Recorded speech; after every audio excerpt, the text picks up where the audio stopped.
Hello, myself Dr. Neha. So today is the third video of our infertility series. Last time हमने बात करा था female infertility के ऊपर, उसमें क्या डायग्नोसिस हैं, क्या उसके ट्रीटमेंट ऑप्शंस रह सकते हैं, क्या कॉजेज हैं, and now we are going to discuss about the male factors. Male infertility के ऊपर हम बात करेंगे. So as we know that 3 infertility के अगर केसेस हैं उनमें से एक जो रीज़न है वो मेल का ही रहता है, मेल फैक्टर्स का ही रहता है. And sperm is the fundamental unit of for fertilisation और फंडामेंटल फैक्टर है जो कि प्रेगनेंसी के लिए चाहिए होता है. स्पर्म जिसे शुक्राणु बोल देते हैं. तो इनमें कई बार प्रोडक्शन की सही नहीं होती है, या अगर प्रोडक्शन सही है तो इनकी ट्रांसपोर्टेशन सही नहीं हो रही है, कहीं ना कहीं पर ब्लॉकेज रहता है. वास्ट डिफरेंस में कई बार ब्लॉकेज रहता है, कई बार इन्फेक्शंस के कारण स्कैरिंग हो जाती है अंदर, और वो एक बहुत बड़ा फैक्टर रहता है कि जो कि जिससे प्रेगनेंसी अचीव नहीं हो पाती है. अगर तो स्पर्म की नंबरिंग में प्रॉब्लम है उसे हम ओलिगोजूस्पर्मिया बोल देते हैं. अगर उनकी मोटिलिटी में प्रॉब्लम आ रही है तो उसे हम एस्थेनोजूस्पर्मिया बोल देते हैं. और अगर उनके शेप में कहीं कोई प्रॉब्लम है इसे हम ट्रेटोजूस्पर्मिया बोल देते हैं. तो कई बार इनकी तीनों कंडीशन साथ में ही होती हैं, साथ में देखने को मिलती हैं.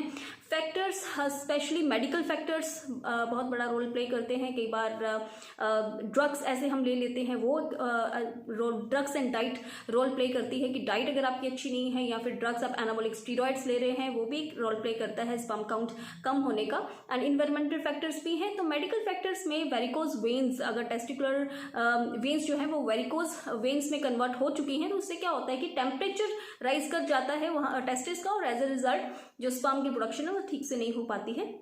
बिकॉज 1 डिग्री टेम्परेचर हमें कम चाहिए होता है स्पर्म की प्रोडक्शन के लिए.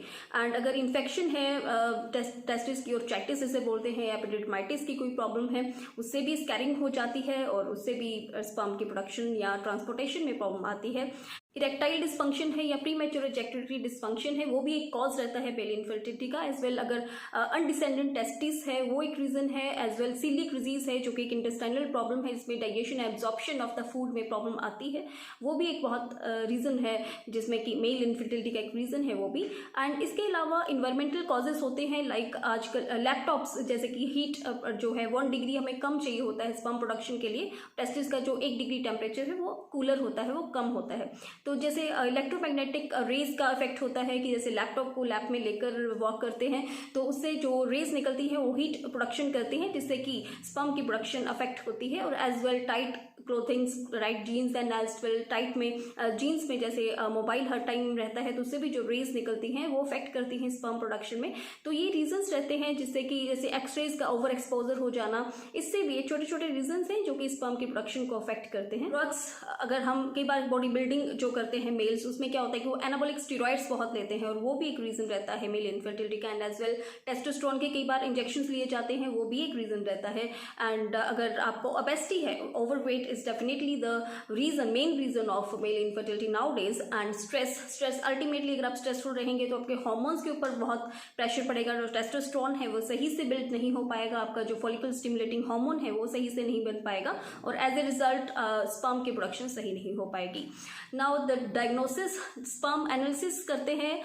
स्पर्म एनालिसिस में बहुत सारे फैक्टर्स देखे जाते हैं, लाइक क्वांटिटी क्या है. क्वांटिटी हमें 50 मिलियन अबव चाहिए होती है. एंड पीएच वैल्यू क्या है, पीएच वैल्यू जो है अबव 7 अल्कलाइन चाहिए होती है. एंड कहीं पर मोटिलिटी कितनी है, मोटिलिटी 50% से अबव होगी तो ही pregnancy achieve, most of the cases. कम हो तो भी कई बार प्रेगनेंसी अचीव हो जाती है, बट हमें 50% अबव की मोटिलिटी चाहिए होती है. तो स्पर्म जो एनालिसिस होता है उससे काफ़ी कुछ हमें क्लियर हो जाता है, लेकिन फिर भी ब्लॉकेजेस देखने के लिए या फिर वेरिकोज वेन्स तो नहीं है टेस्टिस में, वो देखने के लिए हमें अल्ट्रासाउंड करवाना पड़ता है, और कई बार टेस्टिकुलर बायोप्सी की भी जरूरत पड़ती है.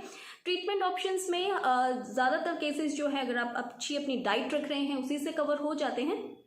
अगर आप सप्लीमेंट्स ले रहे हैं, लाइक डी-एस्पार्टिक एसिड है उसके आप सप्लीमेंट्स रेगुलर ले रहे हैं, जिंक जरूरी चाहिए, सेलेनियम जरूरी चाहिए आपको स्पर्म प्रोडक्शन के लिए, तो इनके सप्लीमेंट्स हम स्टार्ट कर सकते हैं. और एज वेल अपनी डाइट में आप इंक्लूड करें मिल्क, और मिल्क से बने प्रोडक्ट्स, कर्ड एंड बटर को ऐड करें, लेकिन उसके साथ एक्सरसाइज रखना भी ज़रूरी है.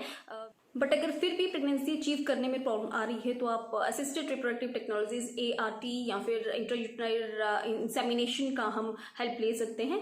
आयुर्वेद में एक अलग से करके वाजीकरण करके एक अलग से इसकी ब्रांच है, जो मेल इनफर्टिलिटी है उसके लिए अलग से ब्रांच बनाया गया है, जिसे एफ्रोडेसिक साइंस भी बोलते हैं।